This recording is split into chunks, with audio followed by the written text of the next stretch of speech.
तो देखो, ये तो मैंने आपको बता दिया किस दर्शन का प्रभाव दिखता है। एक बार फिर से देख लेते हैं इस चीज को। और इसके बाद जो हम शुरू कर रहे हैं, सीधा हम संहिताओं पे आ रहे हैं वापस। ठीक है, जो हमारा मेजर पार्ट जो हमें पढ़ना है उस पे आ जाएंगे, चरक संहिता पे आज से ही। तो यहाँ देख पा रहे हो, एक बार फिर बता रहा हूँ, लिख लेना अगर नहीं लिखा है आपने तो वैशेषिक दर्शन का प्रभाव दिखता है सूत्र स्थान के आद्य, यानी पहले अध्याय पे। पहले आदि, वो ऐसा लिख रहे हैं, अध्याय आदि ऐसा करके, कि पहले और इसके अलावा कुछ और चैप्टर्स पे वैशेषिक दर्शन का प्रभाव दिखता है। तो मेनली आप फर्स्ट चैप्टर करके याद रखना। आठवां कह रहे हैं इंद्रियोपक्रमणीय अध्याय जो है, अष्टम आदि इंद्रियोपक्रमणीय अध्याय, उन पे धर्म शास्त्रों का प्रभाव दिखाई देता है। फिर विमान स्थान जो है, उस पे गौतम के न्याय दर्शन का। तो मैंने कहा कि न्याय करने आया गौतम किससे, विमान से, प्लेन से। शरीर शारीर स्थान का जो पहला अध्याय है, उस पे सांख्य दर्शन का प्रभाव दिखता है। और सिद्धि स्थान पे वेदांत का अद्वैतवाद। तो मैंने कहा कि सिद्धि चाहिए तो वेदों में मिलेगी सिद्धि, ये कैसे प्राप्त करनी है। और इनका एक सिद्धांत है अद्वैतवाद। इसका नाम फिलहाल लिख लोगे, अद्वैतवाद। आगे हम दर्शन भी पढ़ेंगे, तो वहां आपको अच्छे से पढ़ा दूंगा क्या चीजें हैं सारी है। क्लियर। तो ये वाली पीडीएफ जो है हमारी इतिहास वाली कंप्लीट हो जाती है। अब आ जाते हैं हम, जो दूसरी पीडीएफ मैंने आपको दी होगी चरक सूत्र की, कुछ लोग को नहीं मिली होगी, है ना, कुछ का पेमेंट वगैरह फीस वगैरह लेट जैसे आपने दी होगी, तो मैंने अभी नहीं दी होगी मे भी। तो आज दे दूंगा बेटा, मुझे एक मैसेज छोड़ देना जिन लोगों ने बाद में ज्वाइन किया है। तो देखते हैं। तो यहाँ से हमारा चरक सूत्र स्टार्ट है। यहाँ भी शुरुआत में थोड़ा सा टाइम लगेगा, है ना, थोड़ी सी भूमिका यहाँ भी बनी हुई है, लेकिन चैप्टर के रेफरेंस में ही बात होगी अब जितनी भी होंगी। तो चैप्टर 1 हम लोग शुरू कर रहे हैं, देखते हैं चलो। ध्यान से देखना, एक बात जरूरी होगी जिसपे मैं रुकूंगा ध्यान से। तो सूत्र स्थान पहला चैप्टर दीर्घ जीवित अध्याय, चरक संहिता का, याद हो गया होगा। वाग्भट का जो पहला चैप्टर है वो आयुष काम्य है। और सुश्रुत का जो पहला चैप्टर है वेदोत्पत्ति अध्याय है। इन पे अक्सर सवाल आ जाते हैं, या वाइवा में लोग पूछ लेते हैं।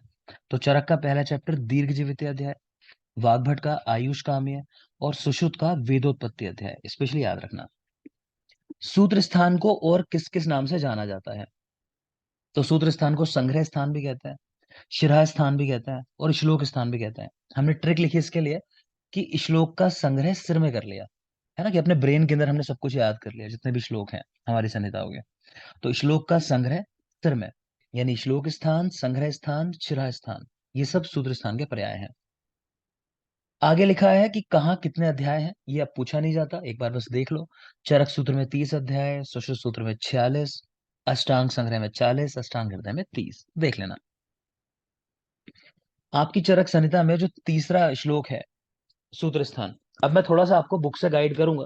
मैं पहले चैप्टर में जरूर गाइड करता हूँ, क्योंकि जो नए बच्चे होते हैं उनको ऐसा लगता है कि हम बुक से नहीं पढ़ रहे क्या। तो आपकी जितनी भी चीजें हैं बेटा बुक से ही हैं। हमारे नोट्स उसी तरह बने हुए हैं बुक्स में, जैसे श्लोक आगे बढ़ेंगे उसी तरह से सब कुछ लिखा हुआ है, ठीक। तो यहाँ जो आप ये श्लोक देख पा रहे हो, अथा तो दीर्घ जीवित्य अध्यायम व्याख्या श्यामा, तो ये चरक संहिता में 3 नंबर पे श्लोक लिखा होगा ये। तो इसमें ना चक्रपाणी ने कहा कि इसके अंदर कुल 8 पद हैं। संस्कृत की बात है तो ज्यादा डिटेल में नहीं जाएंगे। मुझे लगेगा संस्कृत जरूरी है आपके लिए, तो मैं आगे क्लास भी अरेंज करवा दूंगा। लगभग हर साल हम लोग करते ही हैं संस्कृत की क्लास, ठीक है। तो फिलहाल तो आप इतना याद रखोगे कि चक्रपाणी ने कहा कि इसके अंदर अथा तो दीर्घ जीवित्य अध्यायम व्याख्या श्यामा, कि मैं दीर्घ जीवित्य अध्याय की व्याख्या करूंगा। तो इसके अंदर कुल 8 पद हैं, ऐसा चक्रपाणी ने कहा है। चाहो तो यही याद कर सकते हो कि सुश्रुत का भी जो ये है ना चैप्टर पहला, वेदोत्पत्ति अध्याय, तो वहां भी ऐसा लिखा है, अथा तो वेदोत्पत्ति अध्यायम व्याख्या श्यामा। तो चक्रपाणी ने कहा है कि उसमें भी 8 ही पद हैं, क्योंकि आपने पढ़ा था कि चक्रपाणी ने चरक सुश्रुत दोनों पे टीका की है, इसीलिए उनको चरक चतुरानन और सुश्रुत सहस्त्र नयन कहा गया। तो वहां जब टीका लिखी है तो उसपे भी लिखा है कि इसमें भी 8 पद हैं। क्लियर। आगे देखिए, यहाँ लिखा है कि श्रेष्ठ स्थान कौन सा है किस आचार्य का। जैसे आपसे कहा जाए कि सूत्र स्थान किसका श्रेष्ठ है, तो आंसर लिखा है ब्रैकेट में यहाँ आगे, वाग्भट। चिकित्सा स्थान किसका श्रेष्ठ है, तो लिखा है चरक। शारीर स्थान किसका श्रेष्ठ है, सुश्रुत। और निदान स्थान किसका श्रेष्ठ है, माधव।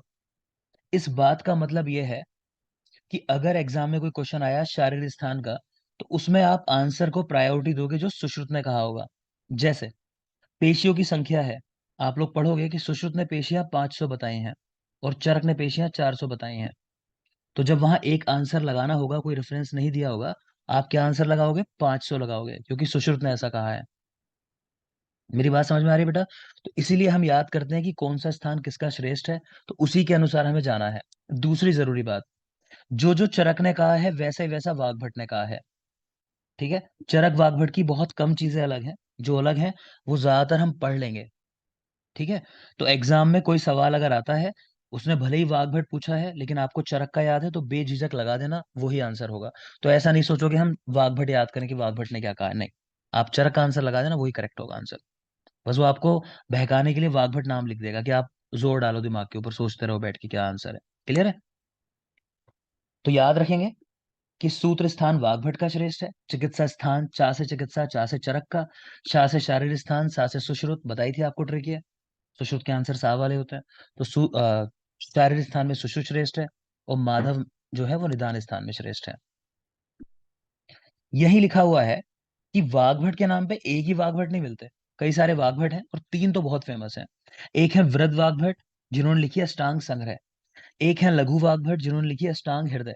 और एक है रस वाग्भट, जिन्होंने लिखी रस रत्न समुच्चय। ये भी आपने देख लिया नाम। तो रस रत्न समुच्चय रस वाग्भट ने लिखी। इन तीनों के अगर टाइम की बात करें, तो जो वृद्ध वाग्भट है उनका टाइम है 6ठी शताब्दी, लघु वाग्भट 7वीं शताब्दी, और रस वाग्भट का 13वीं शताब्दी। अगर ध्यान से देखो तो 6 + 7 13। ठीक है। तो रस वाग्भट का टाइम निकल जाता है, अगर इन दोनों को जोड़ दो तो वृद्ध वाग्भट ज्यादा पहले रहे होंगे, 6ठी शताब्दी में थे, और लघु वाग्भट 7वीं शताब्दी के थे। इन दोनों को जोड़ दोगे 6 + 7 तो 13वीं शताब्दी, रस रत्न समुच्चय वाले रस वाग्भट, उनका टाइम आ जाता है। अगली जरूरी बात, तीनों ही वाग्भट के पिताजी का नाम एक ही है, सिंहगुप्त। याद रखना, कोई से भी वाग्भट के पिताजी का नाम पूछे, सिंहगुप्त तीनों के पिता का नाम है। ठीक है। तो इससे कई लोग ये भी मानते हैं कि संभवतः ये भी एक ही व्यक्ति थे, जैसे हमने चरक में देखा था। बोलो, चरक का सामंजस्य किस किस के साथ किया है? चरक, कौटिल्य और कौटिल्य अर्थशास्त्र वाले विष्णुगुप्त, और पतंजलि योग सूत्र वाले पतंजलि। ठीक है। तो वो जैसे एक ही माने गए हैं, उसी तरह ये भी समझना आपको। आगे चलिए। तो चैप्टर 1 पढ़ने के पहले बहुत सारी चीजें हैं, जैसे मैंने कहा हम पढ़ेंगे उनको। तो वो चीजें देख रहे हैं अभी। तो एषणाएं लिखी हुई हैं। एषणा यानी इच्छाएं। तो चरक की अगर बात करें, चरक में सूत्र 11 में 3 इच्छाएं बताई गई हैं, प्राण ऐषणा, धन ऐषणा, और परलोक ऐषणा। ठीक है। तो चरक क्या कह रहे हैं कि प्राण होने चाहिए, धन होना चाहिए, और फिर परलोक चले जाना है। ठीक है। भेल क्या कहते हैं कि नहीं भाई, अगर धन आ गया तो परलोक नहीं जाना, फिर उस धन से कुछ धर्म का काम करना है। ठीक है। तो प्राण, धन और धर्म, यहाँ परलोक नहीं है ना। चरक में परलोक की बात आ गई, यानी मृत्यु की बात आ गई। यहाँ धर्म की बात आ रही है भेल के अंदर, याद रखोगे। कंपैरेटिव स्टडी बहुत जरूरी है, आपको पता होना चाहिए कि चरक ने तो ऐसा कहा है, बाकी लोग क्या कहते हैं, ये बहुत जरूरी बात है। ठीक है। उपनिषदों में बात करें तो वहां वित्त, पुत्र और लोक, तो हम लोग याद रखते हैं विपुल। ट्रिक याद रखते हैं विपुल, यानी वित्त, पुत्र और लोक, ये तीन ऐषणाएं हैं उनकी। जो यूपीएससी वाले लोग हैं उनके लिए जो जरूरी है यहाँ, वो चरक वाली बात ज्यादा जरूरी है। चरक वाली, ठीक है। और उपनिषद वाली, भेल वाली नहीं पूछता वहां। चरक और उपनिषद वाले पॉइंट ज्यादा जरूरी है आपके लिए। आगे है त्रिस्कंध या त्रिसूत्र। ये क्या होता है? तो हेतु, लिंग और औषध ज्ञान। हेतु, लिंग और औषध ज्ञान। शुरुआत है, मैं फिर एक बार बोल रहा हूँ कि इस चैप्टर में बहुत सारी नई चीजें मिलेंगी अभी आपको, उनको रटते चले जाना है। ठीक है। इनको रट लोगे तो आगे चल के वो चीजें सामने आएंगी, तो फिर उनके बारे में पढ़ेंगे। तो यहाँ पे ज्यादा जोर नहीं डालोगे कि क्या चीज है क्या चीज है ना, आगे सब मिल जाएंगे, अभी रटना है ये पार्ट जो थोड़ा सा। तो त्रिस्कंध या त्रिसूत्र के अंदर हेतु, लिंग और औषध ज्ञान, तीन चीजें आती हैं। पूछेगा इनमें श्रेष्ठ क्या है, तो लिंग को यानी लक्षण को श्रेष्ठ कहा गया है। ठीक है। आगे चलिए, स्कंध त्रय लिखा हुआ है। स्कंध त्रय ये क्या होता है? तो हेतु, दोष और द्रव्य। अब याद रखना, ऊपर देखा आपने त्रिस्कंध, और यहां देख रहे हो स्कंध त्रय। शब्द देखने में एक जैसे लग रहे हैं, तो डिफरेंशिएट करना जरूरी है। हम याद कैसे रखते हैं कि स्कंध त्रय वाले जो जवाब है ना, तो वहां द्रव्य आएगा, हेतु, दोष, द्रव्य। जब भूलोगे तो त्रय और द्रव्य तो राइमिंग हो जाती है, स्कंद त्रय और द्रव्य, समझ रहे हो बात को। और त्रिस्कंध के अंदर हेतु, लिंग, औषध ज्ञान है। ठीक है। तो ये स्कंद त्रय है, ऊपर वाले त्रिस्कंध या त्रिसूत्र है। यही सामने लिखा है त्रिदंड, लोक या पुमान। ये क्या होता है? सत्व, आत्मा और शरीर। सत्व, आत्मा और शरीर, इनको मिला के बोला जाता है त्रिदंड, लोक या पुमान। याद नहीं हो तो आप इसको सास करके भी याद रख सकते हो कि सास दंड देती है ना, कि जैसे सास बहू की लड़ाई अक्सर फेमस होती है ना। तो सास यानी सा से सत्व, मतलब एस से, ए से आत्मा और अगले एस से शरीर, तो इन तीनों को मिला के त्रिदंड लोक या पुमान कहा जाता है। नेक्स्ट है त्रिविध बोध संग्रह। ये क्या है? चरक सूत्र 18 के अंदर ये तीन चीजें बताई गई हैं। रोग की प्रकृति, समुत्थान, है ना, कैसे हुआ, और अधिष्ठान, कहाँ से हुआ। तो रोग प्रकृति, समुत्थान, अधिष्ठान, इसको बोला जाता है त्रिविध बोध संग्रह। कहाँ का रेफरेंस है? चरक सूत्र 18 का। नेक्स्ट त्रिविध ज्ञान संग्रह, त्रिविध रोग विशेष विज्ञान, या फिर त्रिविध प्रमाण चरक के। तो वो लिखे हैं आप्तोपदेश, प्रत्यक्ष और अनुमान। लेकिन ये भी याद रखोगे, जब प्रमाण पूछे जाए कि चरक ने कितने प्रमाण माने, तो कितने माने हैं बोलो? चार। चार। चार। चार। क्लियर है? तो चरक ने वैसे चार ही प्रमाण माने हैं, लेकिन अगर तीन पूछे जाए कौन से हैं, तो ये तीन है, आप्तोपदेश, प्रत्यक्ष और अनुमान। इन्हीं को त्रिविध ज्ञान संग्रह, त्रिविध रोग विशेष विज्ञानीय, या फिर त्रिविध प्रमाण कहा गया है। नेक्स्ट देख रहे हो, त्रिस्तंभ, त्रिदोष, त्रिस्थूण और त्रिधातु। ठीक है, ये मत याद करना, गिवन बाय काश्यप, नहीं याद करने की जरूरत है। याद रखो बस त्रिस्तंभ, त्रिदोष, त्रिस्थूण या त्रिधातु, ये क्या है? तो तीनों जो दोष हैं हमारे वात पित्त कफ, उनके लिए शब्द इस्तेमाल होता है त्रिस्तंभ, त्रिदोष, त्रिस्थूण और त्रिधातु। नेक्स्ट है त्रय उपस्तंभ। त्रय उपस्तंभ, तो चरक के त्रय उपस्तंभ क्या है? आहार, स्वप्न और ब्रह्मचर्य, या फिर आहार, निद्रा, ब्रह्मचर्य बोल सकते हो। तो आहार, स्वप्न, ब्रह्मचर्य, ये चरक के त्रय उपस्तंभ है। अष्टांग संग्रह में क्या कर दिया? ब्रह्मचर्य के बदले यहां शब्द लिख दिया अब्रह्मचर्य, और ऐसा ही अष्टांग हृदय में भी देख पा रहे हो, ब्रह्मचर्य के बदले अब्रह्मचर्य शब्द है। ठीक है, कुछ लोग इस पे भी सवाल बनाते हैं, मगर मैं कह रहा हूँ जरूरी नहीं है आपके लिए कि वाग्भट ने तो स्वप्न शब्द इस्तेमाल किया संग्रह ने, और हृदय ने शयन शब्द इस्तेमाल कर लिया। तो कई लोग इस पे भी जबरदस्ती क्वेश्चन क्रिएट करते हैं गाइड्स के अंदर। तो नहीं याद करना आपको, इतना याद रखो कि त्रयोपस्तंभ आहार, स्वप्न, ब्रह्मचर्य चरक का है, और अब्रह्मचर्य वाग्भट का है दोनों। नेक्स्ट है त्रिवर्ग। त्रिवर्ग में क्या क्या आता है? धर्म, अर्थ और काम। धर्म, अर्थ, काम, ये कहलाते हैं त्रिवर्ग। इस त्रिवर्ग को प्राप्त करने का उपाय, यानी त्रिवर्ग की सिद्धि कैसे होती है? तो बेटा युक्ति प्रमाण। आप लाइफ में अगर युक्ति नहीं लगाओगे ना, यानी ट्रिक नहीं लगाओगे, कैसे क्या चीज पानी है, तो नहीं मिलेगी। अब हम क्या कर रहे हैं? हम क्यों पढ़ रहे हैं यहाँ पे जल्दी जल्दी इतना? हमने एक ट्रिक लगाई कि अच्छा यही पीएचडी का एग्जाम है 70-80 दिन के बाद, अगर हम नहीं चले, मान लो मैं बहुत आराम से हम लोग पढ़ते रहे, मैं सोचूं कि 6 महीने साल भर में बैच खत्म करेंगे, तो कैसे होगा? ठीक है, तो हर चीज की एक प्रॉपर प्लानिंग होती है। ठीक है, आपकी प्लानिंग क्या होनी चाहिए? कि हम जितना भी पढ़ रहे हैं, अगले दिन जब आते हो ईमानदारी के साथ वो याद होना चाहिए, क्योंकि धोखा देने वाली बात तो है नहीं। अब तो बात ईमानदारी की चल रही है कि आप पढ़ने आए हो क्योंकि आपको सिलेक्शन चाहिए, और मैं पढ़ा रहा हूँ, तो मैं तो अपना काम ईमानदारी से कर रहा हूँ। आपकी ईमानदारी देखनी है आने वाले दिनों में, कितनी ईमानदारी रखते हो। ठीक है, तो बेटा खूब मेहनत करना, मैं फिर बोल रहा हूँ। ये बैच बहुत प्रोडक्टिव बैच होता है। लास्ट में जब भी मैं पढ़ाता हूँ, हर बार देखा है मैंने कि सबसे ज्यादा सिलेक्शन जो होता है, और आश्चर्यजनक सिलेक्शन जो होते हैं, वो यहीं से निकलते हैं। ठीक है, तो इसलिए खूब मेहनत करना समझदारी के साथ। तो त्रिवर्ग सिद्धि युक्ति प्रमाण से होती है। नेक्स्ट देख रहे हो आप, पुरुषार्थ चतुष्टय या फिर चतुश्रय, ये क्या होता है? पुरुषार्थ चतुष्टय या चतुश्रय, तो धर्म, अर्थ, काम के अंदर आप मोक्ष को भी जोड़ दो, धर्म, अर्थ, काम, और साथ में मोक्ष जोड़ दो, तो हो जाता है पुरुषार्थ चतुष्टय। उसी को चतुश्रय बोला जाता है। मैं सवाल करता हूँ चतुश्रय क्या है, तो आप लोग बता नहीं पाते। आप कहते हो पुरुषार्थ चतुष्टय तो पढ़ा है सर, चतुश्रय नहीं ध्यान आ रहा, तो यही है बेटा। ठीक है, धर्म, अर्थ, काम, मोक्ष। नेक्स्ट देखोगे अनुबंध चतुष्टय, ये क्या होता है?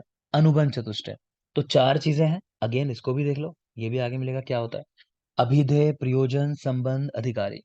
अभिधेय, प्रयोजन, संबंध और अधिकारी, इनको मिला के बोलते हैं अनुबंध चतुष्टय।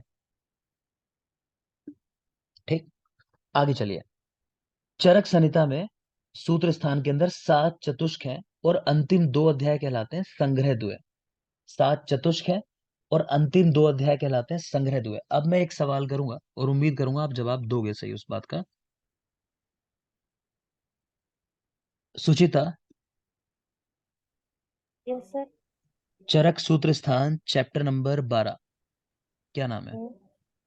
सर वार्ता कला कर लिए जाते हैं। वात कला का अध्याय। Sonika, yes sir. Chapter number 15 कौन सा है? चैप्टर नंबर 15 चिकित्सा प्रावृत्ति अध्याय सर। सबको ऐसा लगता है? कोई चेंज करना चाहता है? उपकल्पनीय। उपकल्पनीय। उपकल्पनीय उपकल्पनीय अध्याय। अध्याय। ठीक है, तो बेटा चैप्टर्स के नाम याद करने थे आपसे, कई दिन से कह रहा हूँ, तो याद कर लेना। माइक ऑफ कर लो, चलो अभी। उपकल्पनीय अध्याय है कुल मिला के। तो आपको वो चैप्टर्स के नाम याद करने हैं, नहीं तो आप ये आंसर नहीं निकाल पाओगे कौन सा अध्याय कौन से चतुष्क में आता है। चतुष्क कैसे निकालते हैं कि देखो 30 अध्याय हैं, वहां उनको चार चार के ग्रुप बनाने हैं। समझ में आ रहा होगा आपको, मैक्सिमम 7 ग्रुप बन सकते हैं चार चार के, है ना, 7 चौक 28। दो चैप्टर जो बचे उनको बोला जाता है संग्रह दो है, अंतिम दो अध्याय जो है। ठीक है, उन 7 चतुष्क के नाम हम क्रमशः याद करेंगे। हर चतुष्क के अंदर 4 अध्याय होंगे। तो आपसे पूछा जाएगा कौन सा अध्याय किस चतुष्क में है। आपने नहीं याद किया चैप्टर अगर, तो नहीं निकाल पाओगे आंसर। ठीक है, तो मैं फिर कह रहा हूँ चैप्टर्स के नाम याद कर लेना। अभी मैं आगे याद कराऊंगा क्या क्या नाम है चतुष्क के। फिलहाल आगे देखो, तो चरक संहिता में कोई पूछे कितने चतुष्क हैं, तो बेटा 7 चतुष्क और एक है संग्रह द्वय, अंतिम दो अध्याय जो है। 4 प्रकार के सूत्र मिलते हैं, ये बात हम कर चुके हैं। गुरु सूत्र, शिष्य सूत्र, प्रतिसंस्कृत और एक के सूत्र। दीर्घ तपा और आदिदेव, ये धन्वंतरी भगवान के लिए पर्याय इस्तेमाल हुए हैं, है ना, नहीं पूछे जाते, कोई खास बात नहीं है, देख लेना। इंद्रम उग्र तपा, ये किसके लिए कहा गया, तो चरक सूत्र देख पा रहे हो, 3 नंबर श्लोक है पहले चैप्टर का। तो ये भारद्वाज के लिए आया है। तो क्या है चरक संहिता में ना, आयुर्वेद का अवतरण, आयुर्वेद किस तरह से आगे चला, ये 2 जगह बताया गया है। एक तो चरक सूत्र 1 के अंदर, और एक चरक चिकित्सा 1 के अंदर। ठीक है, लिख सकते हो चाहो तो यहाँ पे, चरक चिकित्सा 1/4, तो चरक चिकित्सा 1 का चौथा पाद। ठीक है, चैप्टर नंबर 1 और 2 चिकित्सा स्थान, तो उसके चार चार अध्याय हैं। तो चिकित्सा 1 का जो 4th नंबर चैप्टर है, एक तो वहां बताया गया है आयुर्वेद का अवतरण, एक चरक सूत्र 1 में बताया गया है, इसी चैप्टर के अंदर। ठीक है, दोनों में एक डिफरेंस है कि चिकित्सा स्थान में ना भारद्वाज ऋषि का उल्लेख नहीं है। तो ये लिख लेना कि चिकित्सा स्थान में जो अवतरण बताया गया है, वहां भारद्वाज ऋषि का उल्लेख नहीं है। इसीलिए चिकित्सा स्थान वाला जो अवतरण है उसे श्रेष्ठ माना जाता है, क्योंकि बीच में से एक व्यक्ति कम हो गया ज्ञान देने वाला, अब ज्ञान सीधे आ रहा है। ठीक है, तो चिकित्सा स्थान वाला जहां भारद्वाज नहीं है, वो वाला अवतरण श्रेष्ठ माना जाता है। ये बात याद रखोगे। ठीक है, तो यहाँ कहानी है कि तय हुआ कि भाई भारद्वाज जो है, हम बाकी ऋषियों की तरफ से जाएंगे इंद्र के पास, वहां ज्ञान लेंगे और आके फिर बाकी लोगों को सिखाएंगे। तो इस तरह कहानी है। तो भारद्वाज यहाँ तो थे, तो उनको कहा गया इंद्रम उग्र तपा, कि इंद्र भगवान की उग्र तपस्या की भारद्वाज ने, इसलिए भारद्वाज को फिर ज्ञान दिया उन्होंने। ठीक, आयुर्वेद के आदि उपदेष्टा कौन है, तो ब्रह्मा जी हैं। तो ब्रह्मा जी से ज्ञान जो है आयुर्वेद का आगे चला है। यहीं पे लिख लेना, आयुर्वेद का स्मरण किया। सवाल पूछा जाता है ब्रह्मा जी ने क्या किया, आयुर्वेद को बनाया, है ना, आयुर्वेद को लिखा नहीं, उन्होंने आयुर्वेद का स्मरण किया। इसलिए हम कहते हैं आयुर्वेद जो है अनादिकाल से चला आ रहा है ना, चलता रहेगा, अनंत है, कभी खत्म नहीं होगा। ठीक है ना, तो ब्रह्मा जी ने आयुर्वेद का स्मरण किया, लिख लोगे। आगे चलिए, चरक सूत्र 1 में एक बात आई है, पार्श्वता, पार्श्व हिमवता, यानी हिमालय के पार्श्व में मीटिंग चल रही है। यही कह रहे हैं कि 19 नंबर चैप्टर है चिकित्सा स्थान का, अतिसार चिकित्सा अध्याय, तो वहां भी ये शब्द आया है। बहुत रेलिवेंसी नहीं है अभी इसकी, आप देखना चाहो देख लेना, तो यहाँ भी है। और 19 नंबर चैप्टर चिकित्सा स्थान का, वहां भी ये शब्द आया है। तो महर्षि गण हिमालय के सुंदर भाग में एकत्रित हुए, और फिर मीटिंग मीटिंग हुई इनकी। बोल दोगे कुसुम, सूत्र स्थान में संभाषाएं कहाँ हुई है, सूत्र स्थान कितनी संभाषा और कहाँ कहाँ, 4 है सर, 1, 12, 25, 26। क्लियर। तो चैप्टर नंबर 1 है ये, तो यहाँ भी इकट्ठा हुए थे ऋषि सारे, तो मीटिंग की यहाँ भी। आगे देखिए, सांख्य शब्द 5 बार आया, पढ़ा चुका हूँ। कुल संभाषाएं 7, सब लिखी हुई हैं। अब देख लो, रिवीजन का टाइम आ गया, आपका पढ़ा हुआ आ रहा है सारा। चरक सूत्र में 4, शारीर में 2, सिद्धि में 1। सूत्र में 4, 1, 12, 25, 26, शारीर में 2, 3, 6, सिद्धि में 1, चैप्टर नंबर 11। क्लियर। कुल कितने महर्षि थे किस अध्याय में, तो कह रहे हैं सूत्र 1 के अंदर कुल 53 टोटल ऋषि हैं, महर्षि हैं बैठे हुए, जो मीटिंग कर रहे हैं, वो 53। तो नंबर याद रखना, पूछा नहीं जाता, अगेन मैं आपसे कह रहा हूँ, प्रैक्टिकल क्वेश्चन पूछे जाते हैं, तो ये नहीं पूछा जाता ये भी। नेक्स्ट आ जाओ, 7 चतुष्क कौन से हैं, अब वो नाम मैं आपको याद करा रहा हूँ। तो पहला चतुष्क है बेटा भेषज चतुष्क, शुरू के 4 अध्याय इसमें आते हैं। मैं आपसे कल सवाल करूंगा कि बेटा बताओ हृदय चतुष्क के अंदर कौन से अध्याय आते हैं, आपको पता होने चाहिए कि तीसरे नंबर पे है, यानी चैप्टर नंबर 9, 10, 11, 12 जो होंगे वो इसके अंदर आएंगे। क्लियर, इस तरह सवाल करूंगा कल मैं आपसे, याद करके आना। तो भेषज, स्वास्थ्य, निर्देश, कल्पना, रोग, योजना, अनपान चतुष्क, और नंबर 8 नहीं है, उसको काट दोगे, वो संग्रह दुए है, मतलब चतुष्क तो 7 ही है, एक है संग्रह दुए, अंतिम 2 अध्याय। ठीक है, प्लस जो भेषज चतुष्क लिखा है ना, यहीं पे लिख लोगे, और औषध चतुष्क, इसको औषध चतुष्क भी कहते हैं। भेषज या औषध एक ही बात होती है, तो कंफ्यूज मत हो जाना देख के। ठीक, इसको याद करने के लिए हम एक ट्रिक याद करते हैं। लिख लोगे, भैंसनी, शायद नीचे लिखा होगा, चलो मैं भी अगले पेज पे हूं, आप लिख लो, भैंसनी करियो, करियो अन्न संग्रह। है ना, जानवर क्या करते हैं, इंसानों की तरह खेती तो करते नहीं है, तो वो अक्सर क्या करते हैं, अपना भोजन ना इकट्ठा करके रख लेते हैं कि बरसात से पहले अपना, उनको पता है कि फिर मिलेगा नहीं, चलो इकट्ठा कर लो। तो ऐसे समझ लो कि कोई कह रहा है किसी बफेलो को कि भैंसनी करियो अन्न का संग्रह, कि भैंसनी करियो अन्न का संग्रह, कहीं ना करे भूल जाए। तो भैंसनी मतलब भेषज, स्वास्थ्य और निर्देश, भैंसनी। करियो मतलब कल्पना, रोग और योजना, करियो। अन्न का संग्रह यानी अन्नपान चतुष्क, और संग्रह का मतलब है संग्रह दुआ। क्लियर? तो भैंसनी करियो अन्न संग्रह, तो याद रख लेना, सात चतुष्क है और अंतिम जो है दो अध्याय वो संग्रह दुआ के अध्याय है। क्लियर है? कोई डाउट किसी को उसमें? ठीक है। अध्याय अगेन कह रहा हूं कि जरूरी है नहीं, मैं पढ़ाता चला जा रहा हूँ, जरूरी चीज आपको बता दूंगा, याद क्या करना है बिल्कुल। रिवीजन भी करते हो तो इन चीजों पे फोकस मत करना, जो लोग पढ़ चुके हो अगर, तो रिवीजन में भी इन पे ज्यादा फोकस नहीं करना, ये क्वेश्चन नहीं आते। तो चरक सूत्र में 30 अध्याय हैं, सुश्रुत में 46 हैं, संग्रह में 40 हैं और हृदय में 30 अध्याय हैं। ठीक, श्रेष्ठता पढ़ चुके हो, सूत्र वाग्भट का, चिकित्सा चरक का, शारीर सुश्रुत का और निदान माधव का श्रेष्ठ है। आगे देख लो, कुल कितने कितने आचार्य हैं, तो सूत्र एक में तो आपने देख लिया 53 आचार्य हैं। ठीक है, फिर उसके बाद सूत्र 12 में लिखे हैं, 25 में, 26 में, और लास्ट में लिखे हैं सिद्धि 11 में। यानी शारीर स्थान के अंदर जो दो संभाषाएं हैं, उनके आचार्य नहीं लिखे हैं, ठीक है ना, उनके नाम नहीं लिखे हैं, कितने आचार्य हैं वो बताए नहीं गए वहां। ठीक, तो हम याद कैसे रखते हैं, पहले चैप्टर के तो याद कर लो कि 53 आचार्य हैं, इसके बाद क्रमशः लिख दो आप 1, 12, 25, 26 चारों चैप्टर का नाम, फिर लिख दो लास्ट में सिद्धि 11। क्लियर? तो ये संभाषाएं हो गई। अब इनमें आचार्य देखोगे तो 8, 9 और 10 ब्रैकेट में नंबर लिखा है आचार्यों का, तो एक एक नंबर बढ़ाते चले जाओ। तो 8, 9, 10 पहले वाले में याद कर लोगे 53, 53, उसके बाद 8, 9, 10, और लास्ट में सिद्धि स्थान में 7 है। चाहो तो ऐसा कर लो कि सिद्धि में 7, 7 से सिद्धि, 7 से 7, चाहे तो ऐसा कर लो कि ये जो 8 से शुरू हुआ है ना, 8, 9, 10, इसके पहले वाला नंबर 7 जो है वो सिद्धि स्थान के अंदर है, कि 7, 8, 9, 10 ऐसा। ठीक है, तो देख लेना अगेन, फिर कह रहा हूं ये पार्ट भी जरूरी नहीं है, इस पे भी सवाल नहीं आते हैं। आगे चलिए, पातंजल योग सूत्र के अंदर 5 यम बताए गए, 5 नियम बताए गए। ये यहाँ का टॉपिक नहीं है, दर्शन का है, मगर लिख दिया है मैंने। जिन लोग को नहीं पता बेटा, बीच बीच में ना पॉइंट्स आते रहेंगे इस तरह के, जो आपको लगेगा टॉपिक से रिलेटेड बात नहीं है, एकदम से कुछ लिख दिया सर ने, क्यों लिख दिया। तो ये वो क्वेश्चंस है जो आपकी गाइड में आए हुए हैं, है ना, तो बीच बीच में गाइड में जैसे मिले, हमको लगा जरूरी है तो हमने वहीं पे ऐड कर दिए, बिना ये सोचे कि चैप्टर से जुड़ा हुआ है या नहीं। तो आप सीधे याद कर लिया करो इन पॉइंट्स को, जो अलग वाले पॉइंट्स आया करें। तो पतंजलि योग सूत्र के अंदर 5 यम, 5 नियम बताए गए हैं, और हठ योग के अंदर यम और नियम जो है 10-10 बताए गए हैं। हठ योग के अंदर 10-10 है, और पतंजलि योग सूत्र में 5-5 है। श्लोक देख रहे हो, इस पे सवाल आता है। आपको मैंने पीछे पढ़ाया पुरुषार्थ चतुष्टय या चतुश्रय, धर्म, अर्थ, काम और मोक्ष। क्लियर? तो सवाल पूछा जाता है कि उन चारों को पाने का उपाय क्या है। तो लिखा हुआ है आरोग्यम मूलम उत्तम, कि अगर व्यक्ति रोगी नहीं होगा तो हर चीज पा सकता है, धर्म, अर्थ, काम, मोक्ष। है ना? अब बीच में मैं ही बीमार हो गया था, आप लोग को, कुछ लोग को पता होगा, मेरी आईज में समस्या हुई, तो हमारा बैच काफी डिस्टर्ब हुआ उस वजह से। ठीक है, मतलब बैच तो नहीं डिस्टर्ब हुआ, मैं पर्सनली ज्यादा डिस्टर्ब हुआ, क्योंकि मैंने बैच कम कर दिया, फिर एक ही बैच पढ़ाया काफी समय तक। ठीक है ना? तो धर्म, अर्थ, काम, मोक्ष कुछ नहीं कर सकते अगर आप स्वस्थ नहीं हो, तो अपना ख्याल रखना बहुत जरूरी है। ठीक, तो वही कह रहे हैं कि इन सब का मूल क्या है, आरोग्य। अगर आप रोगी नहीं हो तो सब पालोगे।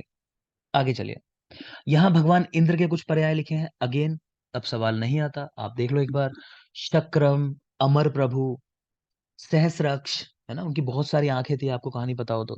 शची के पति थे, तो शचीपति लिखा हुआ है वो। और बलहंतारम। ठीक, कोई नहीं पूछा जाता।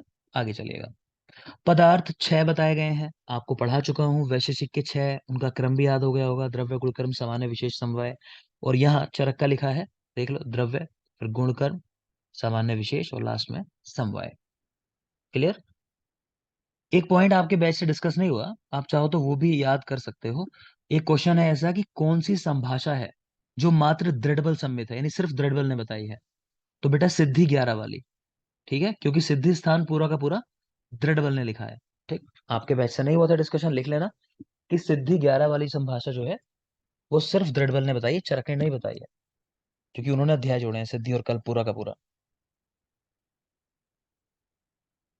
आगे चलिए, एक श्लोक लिखा है यहाँ चक्रपाणी का। अक्षी कुक्षी भवा रोगा, प्रतिशय व्रण ज्वरा, पंचेते विनिवर्तनते रोगा केवल लंघनात्। कह रहे हैं आंखों के रोग, कुक्षी के रोग, प्रतिशय, व्रण और ज्वर, इन 5 रोगों में सिर्फ लंघन करा दो आप तो पेशेंट ठीक हो जाता है। तो इन 5 की चिकित्सा क्या है? लंघन कराना। याद रखना, चक्रपाणी ने 5 रोग बताए, अक्षी कुक्षी भवा रोगा, प्रतिशय, व्रण और ज्वर। पुनर्वसु आत्रेय के कितने शिष्य थे? तो पुनर्वसु आत्रेय के 6 शिष्य थे। नाम लिखे हैं 6 के यहाँ। अग्निवेश, भेल, जतुकर्ण, पराशर, हारित, शारपाणी। ठीक है। इनमें सबसे इंटेलिजेंट कौन था? ये क्वेश्चन भी आता है, तो बोलो कौन होंगे सबसे इंटेलिजेंट? अग्निवेश। अग्निवेश, है ना। तो कैसे इंटेलिजेंस निकाली? ऐसे निकाली कि भाई एक ने कुछ लिख दिया इतना बड़ा बढ़िया, पढ़ा तो सबने बैठ के वहीं पे, लेकिन अग्निवेश ने कुछ ऐसा लिख दिया कि गुरु का भी मान बढ़ गया उस चीज से। ठीक है। तो ऐसे मानते हैं कि अग्निवेश जो थे सबसे होनहार रहे होंगे। जैसे मैं आप सबको पढ़ाऊंगा, ठीक है, कुछ बच्चे मेरी बात समझेंगे नहीं, आप ही में से कोई गायनी की सीट भी लेगा, है ना। ईश्वर ना करे ऐसा हो, लेकिन होगा जरूर कोई कि कोई सिलेक्शन नहीं लेगा। ठीक है। तो सबको सेम ही पढ़ाया जाएगा, लेकिन उसी के बीच में से कोई बहुत अच्छा भी करेगा, किसी की नहीं समझ में आएगी बात, किसी को 2 साल बाद समझ में आएगा, हो सकता है फिर टॉप कर जाए, मगर लेट हो गए फिर फायदा नहीं, है ना। आज सोचो क्या कहा जा रहा है आपसे। तो आत्रेय के 6 शिष्य अग्निवेश, भेल, जतुगर्ण, पराशर, हरीश, शारपाणी। अग्निवेश सबसे इंटेलिजेंट इनमें समझे जाते थे। ज्ञान के देवता कितने हैं? तो बेटा ज्ञान के देवता 8 हैं। सर चरक, हाँ बेटा। सर ये श्लोक योग रत्नाकर का नहीं है? कौन सा बेटा? अक्षी कुक्षी भवर। ठीक है। चक्र पाणी तो सर कमेंट्री है ना सर? ठीक है बेटा, बताता हूँ। देखो ऐसा है, चक्रपाणी की कमेंट्री योग रत्नाकर पे नहीं है, है ना। ये चक्रपाणी का ही श्लोक है, योग रत्नाकर बाद के हैं, वो लगभग हम मानते हैं 16-17वीं शताब्दी के आसपास के हैं, क्लियर टाइम नहीं है उनका। ठीक है। तो योग रत्नाकर में जो आपको मिलेगा वही सब मिलेगा जो पहले वाले लोग लिख के आ गए हैं। ठीक है। जैसे भाव प्रकाश के अंदर वो मिलेगा जो शारंगधर में लिखा हुआ है। ठीक है। वाग्भट में वो मिलेगा जो चरक सुश्रुत में लिखा हुआ है। ये लोग सभी समझ लो कि बाद वाले जो लोग हैं उन्होंने, देखो हम क्यों उनको ज्यादा इंपॉर्टेंस नहीं देते, हम क्यों चरक सुश्रुत वाग्भट इन्हीं की बात करते हैं बार बार, क्योंकि इनका जो मैटर है ना ओरिजिनल है, बाकी सब ने इनके ऊपर सिर्फ कमेंट्री लिखी है, थोड़ा बहुत अपना मैटर जोड़ा है, क्लियर। तो योग रत्नाकर में भी मिलता है श्लोक, लेकिन ओरिजिनली चक्रपाणी का श्लोक है ये। ठीक है बेटा, क्लियर। हाँ जी सर। ठीक है, आगे देखोगे। तो आत्रेय के 6 शिष्य हम लोगों ने बात की कि अग्निवेश जो है वो सबसे इंटेलिजेंट है। नाम 6 के 6 के देख लेना, देखो इनका बेटा भी पढ़ता था, उसको भी पढ़ाते थे, हारित को भी। ज्ञान के देवता 8 बताए गए हैं, इसमें एक बार क्वेश्चन आ चुका है ना। तो याद रखना नंबर, ज्ञान के देवता 8 हैं। आयु के प्रकार 4, सबको श्लोक याद होगा, ये वाला हितायु हितायु वाला, है ना। तो आयु 4 प्रकार की, हित आयु जहां दूसरों का हित चाहते हो, अहित आयु दूसरे का अहित चाहते हो, सुख आयु कि खुद सुख में हो, और दुख आयु दुख में हो। तो याद रखना आयु 4 प्रकार की, ज्ञान के देवता 8, ये नंबर जरूरी है। अब कह रहे हैं आयु क्या होती है, तो ये श्लोक लिखा हुआ है देखो यहाँ पे। शरीर इंद्रिय सत्व आत्म संयोगो धारी जीवितम, नित्यगश्च अनुबंधश्च पर्यायर आयुरुच्यते। मतलब क्या है, यहाँ हिंदी लिखी है। तो एक तो कह रहे हैं कि शरीर, इंद्रिया, मन और आत्मा, इनके संयोग को आयु कहते हैं। जब ये चारों चीज साथ में जुड़ी होती हैं तब कहते हैं हाँ आयु है, यानी जीवन है इस व्यक्ति का। शरीर, इंद्रिया, सत्व यानी मन और आत्मा, शरीर इंद्रिय सत्व आत्म संयोगो धारी जीवितम, क्लियर। दूसरी बात है कि आयु के पर्याय क्या क्या है, तो यहाँ जो लिखे हैं धारी, जीवित, नित्यग और अनुबंध, तो ये सब आयु के पर्याय हैं। याद रखना, इन पे सवाल आ चुका है कि इनमें से कौन सा आयु का पर्याय है या नहीं है। तो चारों हैं, धारी, जीवित, नित्यग और अनुबंध। और यही लिख रहे हैं कि चरक सूत्र 30 में नित्यग के स्थान पर चेतनानुवृत्ति ये पर्याय बताया गया। ऐसा सवाल नहीं मिलता कि क्या पर्याय वहां अलग है क्या है, आप तो बस ऐसा याद कर लेना कि चेतनानुवृत्ति भी आयु का पर्याय है। ठीक, धारी, जीवित, नित्यग, अनुबंध और चेतनानुवृत्ति, ये सब आयु के पर्याय हैं, आप इस तरह याद कर लेना। नेक्स्ट एक बात लिखी है कि भाव प्रकाश ने पंच वकार का उल्लेख किया है। 5 वकार, वकार क्या है बेटा? जो पांचों महाभूत हमारे होते हैं, है ना। एक क्रम चाहो तो लिख सकते हो, हम लोग इसी क्रम में हमेशा पढ़ेंगे महाभूत, चाहो तो लिख लो साइड में एक लाइन में। आकाश, वायु, अग्नि, जल और पृथ्वी। आकाश, वायु, अग्नि, जल और पृथ्वी, इनको कहा जाता है पांच महाभूत। इनको हम पढ़ेंगे इसी क्रम में हमेशा, ठीक है। तो भाव प्रकाश ने इन पांचों महाभूत के नाम वा से लिख दिए। इनके वो पर्याय इस्तेमाल किए जो वा से शुरू होते हैं। तो यहाँ देख पा रहे हो, आकाश के लिए व्यत, वायु के लिए तो है ही वायु, वन्ही यानी अग्नि के लिए, वारी जल के लिए, और वसुंधरा पृथ्वी के लिए। वीर भोगे वसुंधरा पढ़ा होगा। तो भाव प्रकाश ने पंच वकार का उल्लेख किया, तो पांचों महाभूत वा से लिख दिए। यही एक और पॉइंट लिखा हुआ है कि छाया पांच होती है। छाया पांच है, पांचों महाभूत की एक छाया, ऐसा करके, ठीक। उनमें श्रेष्ठ छाया कौन सी मानी गई है? नाभसी यानी आकाशीय छाया जो है वो श्रेष्ठ है। और अशुभ छाया कौन सी मानी गई है? वायव्य छाया। याद रखना, नाभसी छाया को श्रेष्ठ कहते हैं और वायव्य छाया को अशुभ कहा गया। प्रभा जो है वो सात है। प्रभा सात होती है। प्रभा वर्ण की प्रकाशक है। दोनों में क्या डिफरेंस है छाया प्रभा के अंदर? छाया जो है, सामने चाहो तो लिख लो, वर्ण आच्छादक है। मतलब छाया कहीं ना कहीं क्या करेगी? आपकी प्रभा को दबाने का काम करेगी, ऐसा कह लो। आपका जो ओरा होता है ना, कह लो, उसको दबाने का काम करेगी छाया। और प्रभा जो है प्रकाशित करेगी आपको और ज्यादा। तो प्रभा वर्ण की प्रकाशक है, छाया वर्ण की आच्छादक है। छाया पांच है पांचों महाभूतों के अनुसार, प्रभा सात होती हैं, ठीक। नेक्स्ट देख रहे हो, यही लिखा है सुश्रुत के अनुसार मृत्यु कितने प्रकार की होती है। तो सुश्रुत मृत्यु 101 प्रकार की मानते हैं। कह रहे हैं 100 अकाल मृत्यु, एक काल मृत्यु। 100 मृत्यु जो है वो अकाल मृत्यु है और एक है काल मृत्यु, ठीक है। चलो, आगे समझाने वाला थोड़ा सा पोर्शन है। टाइम भी मैं देख रहा हूँ खत्म होने की तरफ है। तो कोई सवाल वगैरह हो तो वो ले लेते हैं। और दूसरा थोड़ा सा अपनी बात कह देता हूँ। बेटा मैंने आपको मैं जो भी आपको पढ़ाऊंगा, है ना, चाहे हम चरक सूत्र पढ़ें, चाहे चरक विमान, चाहे निदान, जो भी पढ़ेंगे, तो जिस भी स्थान का पहला चैप्टर आएगा, ये मान लो आपकी मैक्सिमम जो मेहनत लगने वाली है उसी में लगने वाली है जब मैं पढ़ाऊंगा। क्योंकि पहला चैप्टर मैं इतना बड़ा बना देता हूँ कि बहुत सारी चीजें जोड़ देता हूँ, ये मेरी आदत है, ठीक है। तो यहाँ भी पहला चैप्टर थोड़ा सा बड़ा लगेगा, थोड़ा सा बोरिंग भी लग सकता है ना, क्योंकि नई नई चीजें हैं, ऐसे तो है नहीं डेली लाइफ में यूज हो रही हैं तो उनको याद कर रहे हैं। तो थोड़ा सा मुश्किल लगता है पहला चैप्टर, इसमें हिम्मत कर लेना। पहला चैप्टर करके निकल जाओगे, आगे की चीजें देखोगे। सेकंड थर्ड चैप्टर ऐसे हैं कि शायद 15-20 मिनट के अंदर दोनों चैप्टर हो जाएंगे, है ना। फिर फोर्थ चैप्टर में थोड़ा सा टाइम लगता है, फिर अगले चैप्टर फिर आसान है काफी। क्लियर है? तो ज्यादा परेशान नहीं होगे। प्लस आपकी यहाँ से अभी बुक शुरू हो चुकी है, चरक के श्लोक लिखे हुए रेफरेंस भी जो देख पा रहे हो। मैं कल आप कहोगे तो बुक से भी बता दूंगा कहाँ कहाँ पढ़ा रहा हूँ आपको, ठीक है, साथ देखते हुए बिल्कुल एज इट इज। तो सब कुछ अगर आप बुक खोलोगे साथ में, अपने पेजेस आगे बढ़ाते चले जाओगे, आपको समझ में आएगा सब कुछ वही लिखा हुआ है। कुछ भी बुक लेने की आपको जरूरत नहीं है। एक बुक मैंने आपसे कहा होगा, गोविंद पारिक गाइड है, ये सबके पास होनी चाहिए, ये मस्ट है। और अब तो ये कहने की जरूरत ही नहीं कि क्वेश्चन तो आपको लगाने ही शुरू कर देने हैं, इररेस्पेक्टिव कि आपने पढ़ा है या नहीं पढ़ा है अभी, ठीक है। क्वेश्चन लगा लो क्योंकि समय मिलेगा नहीं अब लिमिटेड टाइम बचा हुआ है। एआईए पीजीटी अगर आपका टारगेट है तो। क्लियर? तो क्वेश्चन उसके लगाना शुरू कर दो। जितने समझ आए ठीक है, नहीं आ रहे सीधा रटते चलो। शुरुआत रटने से करनी है, फिर अपने आप समझ में भी आने लगेगा। क्लियर है? मेरी स्पीड थोड़ा सा, कम से कम जिस स्पीड पे चल रहा हूँ तो ये रहेगी यहाँ, और जरूरी है क्योंकि आपका सिलेबस मुझे विद इन टाइम कंप्लीट कराना है। तो जो इसमें शेड्यूल लिखा है, मेरी पूरी कोशिश होगी कि उतने टाइम में हम हर हाल में खत्म कर लें। दूसरी बात, कुछ लोगों ने मुझे मैसेज किया, कॉल भी किया कि हम चाहते हैं कि हम एआईए पीजीटी का एग्जाम भी दें, यूपीएससी का एग्जाम भी दें, तो हमारा सिलेबस कंप्लीट करा देंगे क्या सर? तो बिल्कुल बेटा करा दूंगा मैं। आपके पास लगभग 60-70 दिन यहाँ है, तो आप मान लो कि फर्स्ट पार्ट आप यहाँ कवर कर लो आराम से, है ना। जिस तरह पढ़ रहे हैं पढ़ लो आराम से कि 60-70 दिन में जितना कंप्लीट यहाँ कर पाओगे। इसके अलावा आपके लेवल से आपको एफर्ट डालने पड़ेंगे। शाम 5 बजे दूसरा बैच हमारा चलता है, तो वहां पे हम लोग जल्दी ही अब पार्ट 2 की तरफ आने वाले हैं। यानी वहां पे सुश्रुत आ जाएगा, सूत्र स्थान शालाक्य वो सब, तो वो आप वहां कर लोगे।